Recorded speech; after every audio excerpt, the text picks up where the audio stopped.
안녕하세요. 어린이집 교사 라떼입니다. 네, 선생님들 지난번 영상에서 신학기 안내사항에 대해서 말씀을 드렸었는데요. 한 8가지, 9가지 정도 됐던 것 같아요. 꽤 많았죠? 그렇다 보니까 이 많은 이야기를 통화를 할 때 어떻게 전달을 해야 되냐고 어려워하고 궁금해하시는 선생님들이 꽤 많으시더라고요. 그런데 선생님들 제가 8가지, 9가지 모두 중요하다고 말씀을 드렸지만 이 이야기를 꼭 굳이 다 전달할 필요는 없어요. 선생님이 1년 동안 우리 반 운영을 하면서 반을 이끌면서 이 이야기는 중요하니까 꼭 해야겠어 싶은 거는 전달하시면 되겠고요. 그렇지 않은 거는 그냥 과감하게 빼고 전달을 안 하셔도 무관할 것 같습니다. 선생님들, 부모님들과 이 통화를 하시기 전에는 제가 앞에서 말씀드렸던 안내사항을 일단 종이에다가 정리를 해두고 통화를 하시는 게 좋아요. 아무래도 부모님들과 많은 이야기를 주고받다 보면은 내가 해야 할 이야기를 깜빡할 수도 있고요. 또 조금 더 깔끔하게, 수월하게, 원활하게 진행하기 위해서는 차례를 적어두고 그거를 보고 진행을 하시는 게 아마 편하실 거예요. 종이에다가 메모를 해두고 보면서 통화를 하시면은 초임 선생님들께서도 어렵지 않게 통화를 하실 수 있을 거예요. 앞에 영상에서 어떤 안내사항을 전달을 해야 하고 왜 그게 중요한지 설명까지 덧붙여서 말씀을 드렸었는데요. 선생님들께서 궁금하신 거는 실제 멘트인 것 같아요. 그래서 제가 부모님과 안내사항에 대해서 통화를 할 때 어떻게 멘트를 하는지 준비를 해봤습니다. 이 다음 화면부터는 제 얼굴 없이 자막과 목소리만 띄워가지고 한번 이야기를 해보도록 할게요. 그러면 어린이집 이름을 무지개 어린이집, 아이 이름을 민지라고 해가지고 통화를 시작해보겠습니다. OT를 할 때 부모님과 얼굴을 뵙고 인사를 나누긴 했지만 긴 대화를 하는 건 이번 전화가 처음일 거예요. 아마 이 전화를 통해서 교사에 대한 첫인상이 결정이 될 텐데요. 좋은 선생님의 이미지를 주기 위해서는 어떻게 해야 할까요? 네, 바로 밝은 목소리, 상냥한 말투, 그리고 명확하고 또박또박한 어투로 이야기를 하는 게 아주 중요해요. 만약 선생님이 전화를 하다가 말을 더듬거나 머뭇거리거나 부모님의 질문에 잘 모르는 듯한 느낌을 준다면 아마 부모님께서는 이 선생님 초임 아니야? 라는 생각이 들 수밖에 없을 것 같아요. 그렇기 때문에 교사에 대한 신뢰도가 떨어지고 내 아이의 새학기를 불안한 마음으로 시작할 수밖에 없답니다. 초임 선생님들은 부모님의 질문에 당황할 수밖에 없을 텐데요. 그럴 때는 모르더라도 당황하지 마시고 분명한 목소리로 자신감 있게 그 부분은 원장님께 확인을 하고 다시 답변을 드리겠다고 이야기를 하시면 될 것 같습니다. 그럼 제가 신학기 안내사항에 대해서 부모님들께 전화를 할 때 실제로 멘트를 어떻게 하는지 전화를 시작해 보도록 하겠습니다. 안녕하세요. 여기는 무지개 어린이집인데요. 혹시 민지 어머니 맞으실까요? 네, 어머니 안녕하세요. 저는 이번에 민지 담임을 맡게 된 라잼 교사라고 합니다. 혹시 통화 괜찮으실까요? 네, 다름이 아니라 신학기 안내사항이 있어서 전화드렸어요. 어머니 며칠 전에 OT 참석하셨었죠? OT 참석하시고 나서 궁금한 부분은 없으셨어요?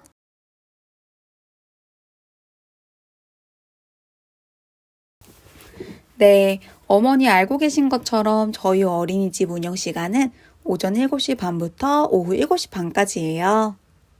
그리고 통합보육 시간은 9시까지이고 그 후로는 각 반 교실로 이동해서 하루 일과를 보내게 된답니다.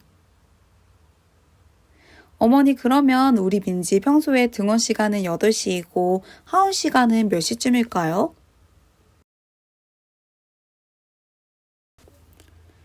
네, 4시쯤에 하원하는군요. 혹시나 하원 시간이 평소보다 늦게 되는 날이 있으면 원으로 미리 연락해 주시면 감사할 것 같아요. 아이들이 내가 언제쯤 집에 가는지 A 친구 하원하고 B 친구 가고 그럼 내 차례라는 거 다 알고 있거든요. 그런데 그 시간 내 차례에 엄마나 할머니가 오시지 않으면 불안해하는 마음이 생길 수도 있어요. 그런데 제가 평소보다 우리 민지 하원이 늦는다는 걸 어머니께 미리 듣고 알고 있으면 민지가 불안해하지 않도록 옆에서 왜 늦게 되는지 이야기해주고 다독여줄 수 있을 것 같아요. 네, 감사합니다. 그리고 OT 참석하셔서 교육 시간이랑 하루 일과에 대해서도 들으셨을까요? 네, 그때 들으신 것처럼 하루 일과가 진행이 되는데요. 아이들은 내가 좋아하는 놀이를 최대한 오래 많이 하고 싶어 하기 때문에 간혹 평소보다 늦게 등원을 해서 오전 놀이를 충분히 하지 못하고 점심시간으로 넘어가거나 낮전 시간이 되면은 그날 하루를 정말 아쉬워하더라고요.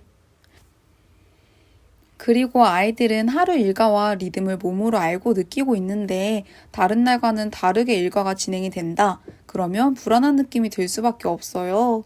네, 그렇기 때문에 우리 민지가 어린이집 생활을 안정적으로 할 수 있도록 되도록 등하원 시간을 같은 시간으로 지켜주시면 감사하겠습니다. 그리고 혹시나 결석을 하게 되는 날이 있으면 제가 하루 일과를 마친 후에 어머니께 전화를 드릴 건데요. 아이들이 올 시간이 되었는데도 오지 않으면 어디가 많이 아픈지 걱정이 되더라고요. 그런데 어머니께서 먼저 연락을 주시면 제가 걱정하는 마음을 조금은 놓을 수 있을 것 같아요. 그러니까 결석하는 날이 있으면 오전 중으로 퀴즈노트 통해서 먼저 연락 주시면 감사하겠습니다.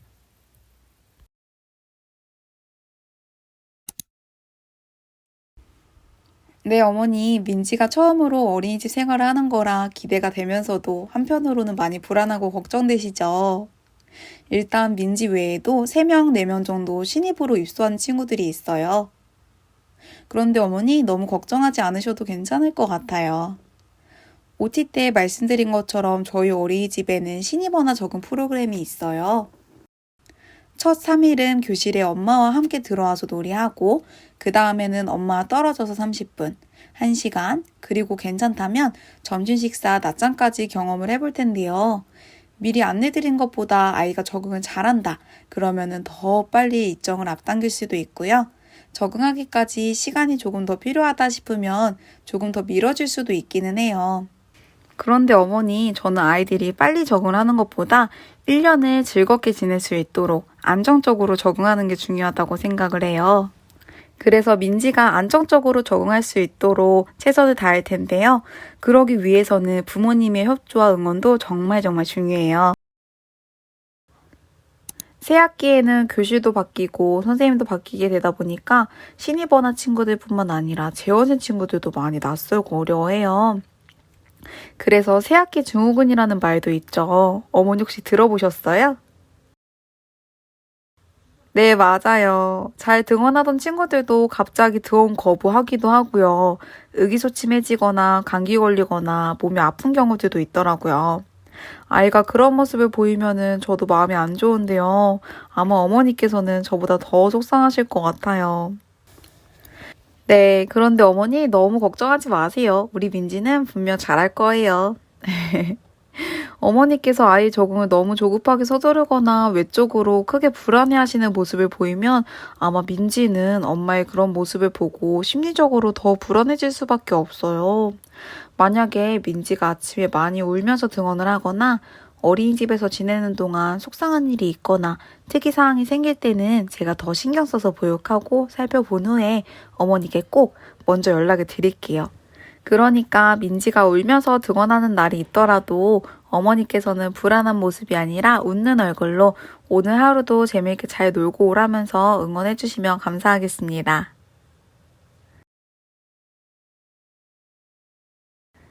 네, 새학기 더군다나 첫 어린이집 생활을 하는 거라면 걱정되고 불안한 마음 드는 게 당연하죠. 그리고 학기 초에는 저랑 민지, 저랑 부모님이 신뢰관계를 형성하는 데 아주 중요한 시간이에요. 초반에는 저도 아이들에 대해 다 알지 못하기 때문에 지속적으로 관찰을 해야 하고요. 아이들도 제가 어떤 선생님인지 알아보는 시간이에요. 그래서 초반에는 아이들이 선생님한테 마음의 문을 활짝 열어주지 않아요. 그래서 어린이집에서 지내는 동안 친구랑 트러블이 있거나 속상한 일이 생겨도 선생님한테 말을 하지 못하고 그냥 집으로 하원하는 경우들이 있어요. 최대한 모든 아이들의 상황을 주의 깊게 살펴보고 도와주려고 노력하고 있기는 하지만 아이들이 많다 보니까 저도 보지 못하고 놓치는 부분들이 생겨요. 그럴 때 민지가 집에 가서 오늘 어린이집에서 지내는 동안 이러저러한 일들이 있었다고 얘기하면은 어머니 그냥 지나치지 마시고 일단 민지 마음 먼저 다독여 주시고 저한테 꼭 얘기를 해주세요. 그래야지 제가 민지가 어떤 속상한 일이 있었는지 알고 민지를 도와줄 수 있을 것 같아요. 또 제가 그런 부분을 제대로 알고 이해를 하고 민지에게 다가가야지만 신뢰관계를 잘 형성할 수 있고요.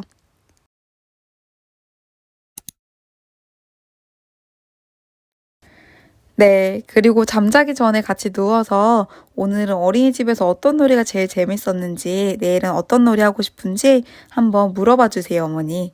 그럼 우리 민지가 어린이집에서 재미있었던 일, 하고 싶은 놀이에 대해서 떠올리면서 어린이집에 대한 긍정적인 생각과 기대감을 가질 수 있을 것 같아요. 어머니 혹시 우리 민지 알러지 있는 음식이 있을까요? 아, 그렇군요. 저희 어린이집은 알러지 있는 친구들을 위해서 대체 음식을 제공해주고 있어요. 계란이 들어가 있는 음식이면은 계란 넣기 전에 미리 민지 음식을 빼놓거나 다른 음식으로 대체를 해주고 있어요. 네, 매달 식단표가 나오면 제가 미리 한 달치 식단을 확인을 하고 민지 알러지 식품을 현관펜으로 체크를 해둘게요, 어머니. 어머니께서도 가정에서 한번 확인해 주시고 알러지 있는 음식이 나오는 날이 있으면 등원할 때 저한테 미리 말씀해 주시면 좋을 것 같아요. 제가 항상 체크를 해두고 신경을 쓰고 있긴 하지만 어머니께서 한 번 더 이야기해 주시면 제가 그날 점심에 더 주의를 할 수 있을 것 같아요. 그럼 민지가 평소에 잘 먹고 좋아하는 음식은 뭐가 있을까요? 아, 그래요? 그럼 오리고기 나오는 날에 민지 고기 반찬 더 많이 챙겨줘야겠어요. 그럼 편식은 없는 편이에요?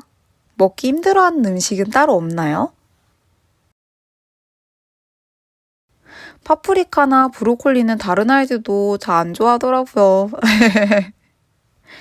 그럼 혹시 가정에서는 그런 음식들을 어떻게 해주고 계세요?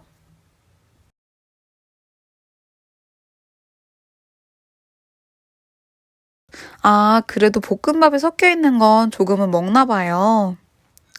어린이집에서 가끔 브로콜리 초무침이나 파프리카가 섞인 고기볶음 등이 나올 때가 있어요. 나물은 종종 나오고요. 그럴 때는 제가 어머니께서 얘기해 주신 걸 참고할게요. 저는 아이들이 좋아하지 않거나 먹기 힘들어하는 음식이 있으면 한 두 번, 세 번 정도까지는 한번 먹어보자고 권유를 하고 있어요.